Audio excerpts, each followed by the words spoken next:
اس پر بعض مفسرین نے تو لکھا ہے کہ 40 قول، چنانچہ صاحب تفسیر مظہری قاضی ثناء اللہ پانی پتی نے، میں نے وہ تفصیل تو نہیں پڑھی کہ 40 قول،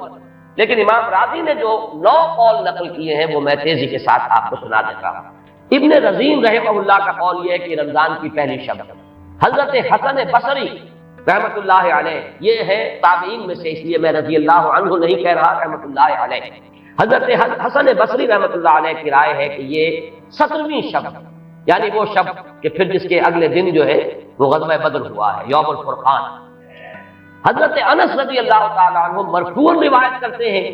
کہ یہ 19ویں شب ہے۔ محمد بن اسحاق جو بہت بڑے سیرت نگار ہیں حضور کے، ان کا قول ہے کہ یہ 21ویں شب ہے۔ حضرت عبداللہ ابن عباس رضی اللہ تعالیٰ عنہما سے قول جو ہے مروی ہے کہ یہ 23ویں شب ہے۔ حضرت عبداللہ ابن مسعود رضی اللہ تعالیٰ عنہ سے مروی ہے کہ یہ 24ویں شب ہے۔ اور اس کو میں ذرا اہمیت دیتا ہوں اس لیے کہ 24ویں شب جو ہے سورہ علق کی ابتدائی آیات کے نزول کے ضمن میں کچھ حساب کتاب کے جوڑنے سے 24ویں اور 25ویں شب کا بھی معاملہ جڑتا ہے، جو کہ میں نے آپ کو سورہ علق کے درس کے دوران بتایا۔ اس کے بعد حضرت ابو ذر غفاری رضی اللہ تعالیٰ عنہ کا قول ہے کہ یہ 25ویں شب ہے۔ اس کے بعد حضرت ابی بن کعب رضی اللہ تعالیٰ عنہ کا قول ہے، یہ وہ ہے جن کو کہ حضور نے خود فرمایا کہ اقرأہم ابی بن کعب، قرآن مجید کے سب سے بڑے قاری حضرت ابی بن کعب ہیں رضی اللہ تعالیٰ عنہ۔ اور ان کے بھی سینے پر آپ نے تھپکی دی تھی کہ ایک سوال کیا آپ نے کہ سب سے عظیم سورت کون سی ہے، اور جب انہوں نے صحیح جواب دے دیا سورہ فاتحہ، تو پھر یہ کہ اس پر حضور نے تھپکی دی کہ تمہیں اللہ تعالیٰ نے بہت صحیح مناسبت عطا کی ہے علم کے ساتھ۔ ان کی اور صحابہ میں سے بہت سے لوگوں کی رائے، یہاں تک کہ یہ کہا جا سکتا ہے کہ بقیہ اقوال جو ہے وہ شاذ کے درجے میں ہے، اور یہ گویا کہ اگر اجماع نہ کہا جائے تو بہت حد تک اتفاق کے درجے میں ہے کہ یہ 27ویں شب ہے۔ اور اس 27ویں شب کے ضمن میں حضرت عبداللہ ابن عباس سے ایک روایت تو پہلے آپ کو بتا چکا ہوں کہ 23ویں شب، لیکن 27ویں شب کے ضمن میں جو مختلف روایات حضرت عبداللہ ابن عباس رضی اللہ تعالیٰ عنہما سے مروی ہیں، ان میں بھی کچھ لطیف نکات ہیں، وہ میں بعد میں بیان کروں گا۔ اس کے بعد ایک شاذ قول اور بھی ہے کہ یہ 29ویں شب ہے۔ تو یہ گویا کہ 9 ہے اقوال، ان میں سے بعض جلیل القدر صحابہ کے ہیں، عبداللہ ابن مسعود، ابو ذر غفاری، ابن عباس، ابی ابن کعب، لیکن یہ ہے کہ سب سے زیادہ جو اتفاق اگر اجماع نہ کہا جائے تو 27ویں شب پر۔ اس 27ویں شب کے بارے میں حضرت عبداللہ ابن عباس نے 3 نقطے بیان کیے۔ ایک نقطہ تو یہ ہے کہ یہ پوری سورہ مبارکہ جو ہے سورۃ القدر، اس میں 30 الفاظ ہیں، اور ان 30 الفاظ میں سے 27واں لفظ ہے ہی حتی مطلع الفجر، یہ 27واں ہے۔ اس کے بعد سے گویا کہ انہوں نے ایک ربط قائم کیا ہے کہ یہ 27ویں شب ہے۔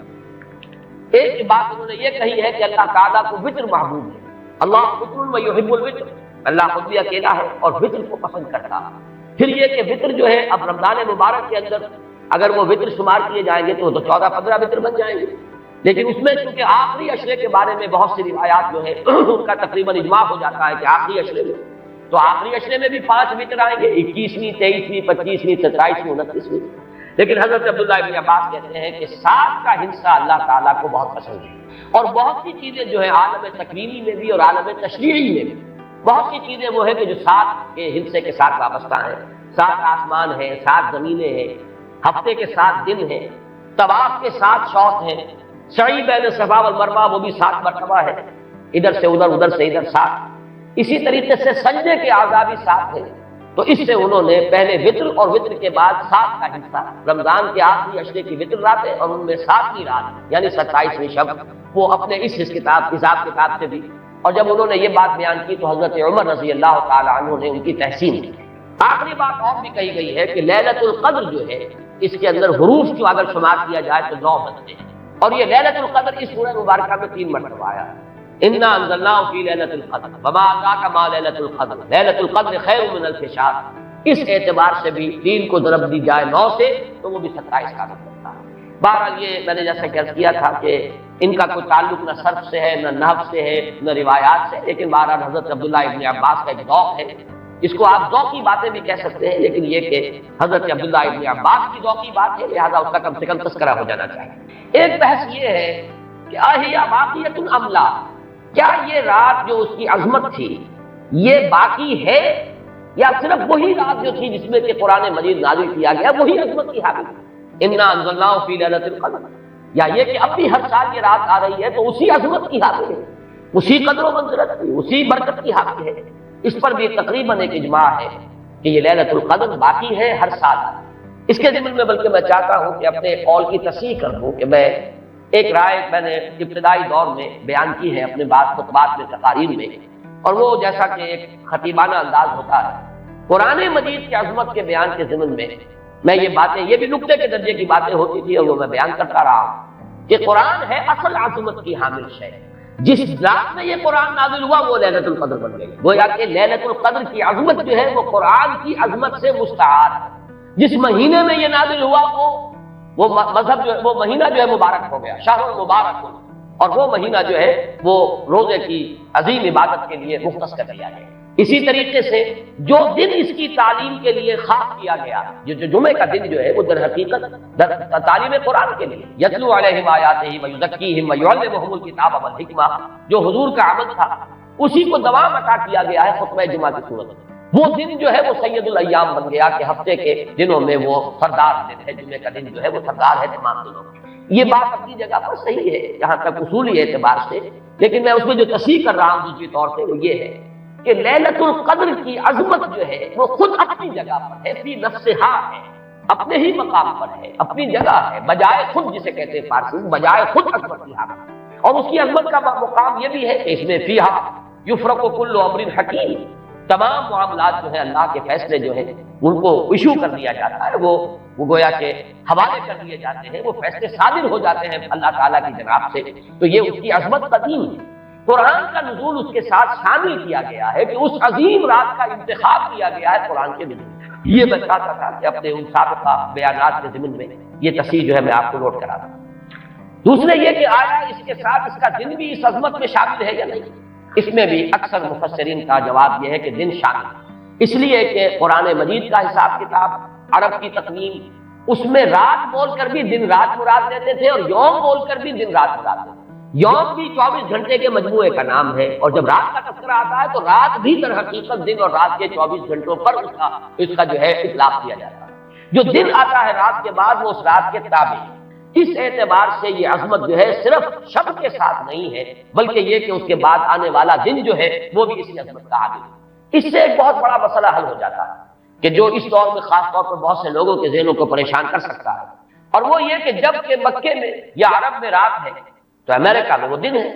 وہ دن یا اگر وہ رات آئے گی تو ابھی اس کے کچھ 12 گھنٹے کے بعد وہاں پر رات آئے گی۔ اس اعتبار سے دن جو ہے وہ بھی جب شامل ہو گیا اس کے ساتھ تو معلوم ہوا کہ کرۂ ارضی کا کوئی حصہ بھی، کوئی نقطہ بھی اس برکت اور اس قدر و منزلت سے محروم نہیں رہے گا، اس لیے کہ دن کے رات کے ساتھ وہ دن جو ہے طبعاً شامل۔ اب آئیے کہ یہ خیر من الف شہر اس سے کیا مراد ہے؟ دو باتیں تو اس میں بالکل واضح ہیں۔ ایک تو اس اعتبار سے کہ اس میں جو عبادت کی جائے، استغفار کیا جائے، ذکر کیا جائے، اس کی قدر و منزلت،